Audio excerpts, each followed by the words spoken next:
नमस्कार, प्रभा साक्षी देख रहे हैं आप। आपके साथ मैं हूं अंकित सिंह। यूजीसी एक्ट, इसको लेकर सुप्रीम कोर्ट ने रोक लगा दिया है। हालांकि देश के अलग अलग हिस्सों में सवर्ण समाज के लोग इसका लगातार विरोध कर रहे थे, सरकार के खिलाफ सड़कों पर थे और सुप्रीम कोर्ट में यह मामला गया। सुप्रीम कोर्ट ने बाकायदा इसको रोक लगा दी और सुप्रीम कोर्ट में अब आगे सुनवाई भी चलेगी।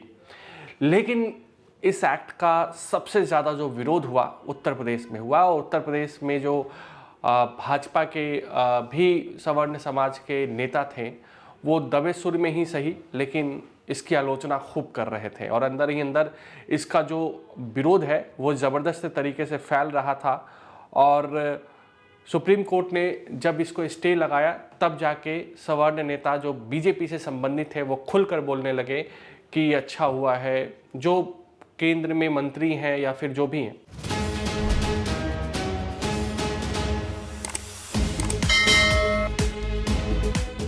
इस एक्ट का जिस तरीके से विरोध हुआ, कहीं ऐसा ना हो कि बीजेपी के लिए गले का फांस बन जाए, क्योंकि उत्तर प्रदेश में बीजेपी का बहुत कुछ दांव पर लगेगा जब उत्तर प्रदेश में 2027 में चुनाव होंगे। और यही कारण है कि बीजेपी फूंक फूंक कर कदम रखना चाहती है। लेकिन जिस तरीके से सवर्ण समाज ने विरोध किया, उससे बीजेपी के लिए मुश्किलें खड़ी हो सकती है।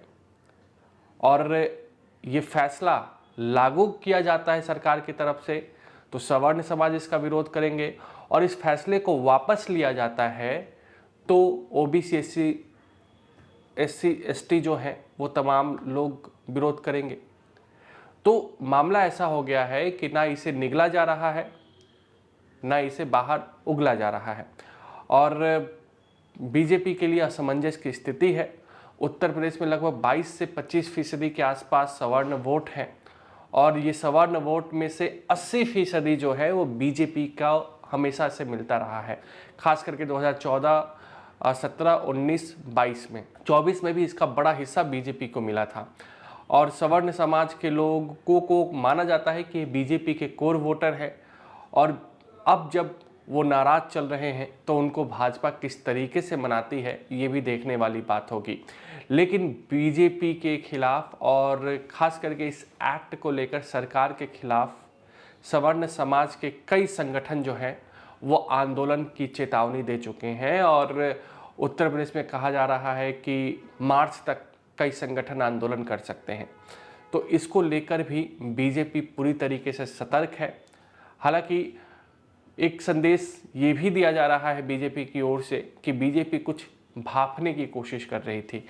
बीजेपी ये संदेश देने की कोशिश कर रही थी इस एक्ट के जरिए कि वो पूरी तरीके से एससी एसटी या फिर जो भी ओबीसी समाज है उसके साथ मजबूती से खड़ी है।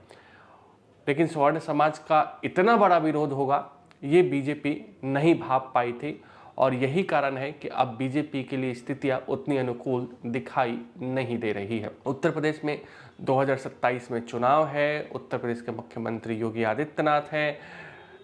दावा किया जाता है कि उत्तर प्रदेश में एक तरीके से ठाकुरवाद चलता है, लेकिन यूजीसी एक्ट जो लागू हुआ था उससे ठाकुरों में भी नाराजगी ज़बरदस्त तरीके से देखने को मिल रही है। उत्तर प्रदेश में सवर्ण वोटों का कितना महत्व है इसका अंदाज़ा एक बात से और लगाया जा सकता है कि पिछड़ों और दलितों की राजनीति करने वाले अखिलेश यादव ने भी सुप्रीम कोर्ट के स्टे का स्वागत किया, मायावती ने भी स्वागत किया। तो आप समझ सकते हैं कि कहीं ना कहीं ये जो एक्ट था इसने बीजेपी के लिए उत्तर प्रदेश में मुश्किलें बढ़ा दी हैं। ये एक्ट कहीं ना कहीं एक तरीके से सवर्ण समाज के वोट को बीजेपी से दूर कर सकता है और इसी वोट को अखिलेश यादव हो चाहे मायावती हो हासिल करने की कोशिश में है। तो देखना दिलचस्प होगा कि आगे किस तरीके से इस एक्ट को लेकर राजनीति होती है और सुप्रीम कोर्ट में क्या फैसले होते हैं।